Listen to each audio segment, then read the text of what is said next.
Let's get to our regular Monday panel. The Hawker Britain Managing Director Simon Banks and Bondi Partners Senior Advisor Peter McGauran. Peter, first to you, the numbers might have come back a bit at the end of the campaign, but still an emphatic win for Queensland's LNP. Oh, I agree, Kieran. I think there's some rewriting a history here.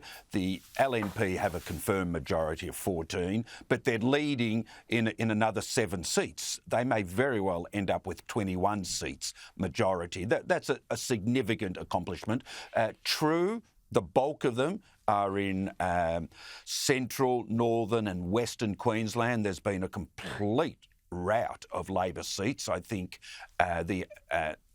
the LNP is leading in 11 out of 18.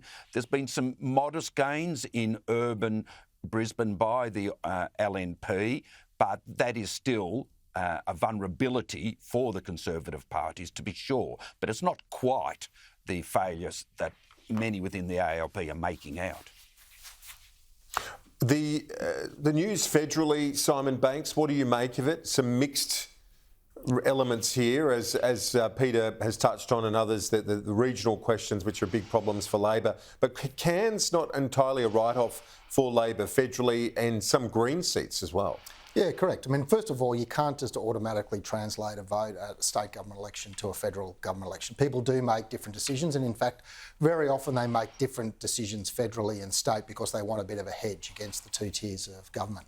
But when you look at where the votes kind of moved, maybe let's start from the north and work our way south. So, as you say, Cairns, Leichhardt, far north Queensland, Labor won't be too unhappy that it kind of contained the swing up there, and with Warren Inch retiring, the sitting LNP member at the coming election, I think that'll be an interesting context to watch. If you then come south and look at where the seats really are potentially in contest, first of all, you get Longman, which is sort of, Caboolture, Gympie, sort of just outside of Brisbane. I think the LNP will be pretty happy about where they went there.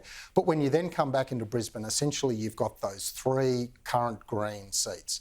The Liberals will think now they're in a really hot shot for Ryan.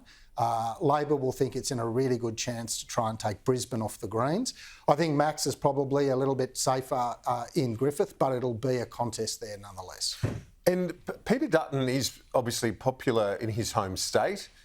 Peter Dutton is popular as a Queensland Peter McGauran, but the thing is, the coalition is at a high watermark at the moment in terms of its seat numbers. So there aren't that many more to pick up. Maybe Blair. Blair is one around, I think it's around Ipswich, where they could pick that one up. Agreed, Kieran. The Labor Party only holds 5 of 30 seats in Queensland. That's remarkable.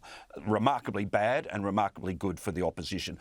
I think, and I stand to be corrected, that the ALP will now focus more on Western Australia, where it's the reverse, where the ALP has demolished the coalition's vote in the last federal election. I think they're going to shift resources away from Queensland. There's very little, despite Simon's good analysis, that the federal Labor Party can see in increasing its seats. They might pick up 1 or 2, the opposition might pick up 1 or 2, but I don't see the ALP making a full assault to reclaim seats in Queensland. There's nothing in the results on Saturday that would justify prioritising Queensland. They need to sandbank South Australia and Western Australia now, because there are very slim pickings for them in Queensland.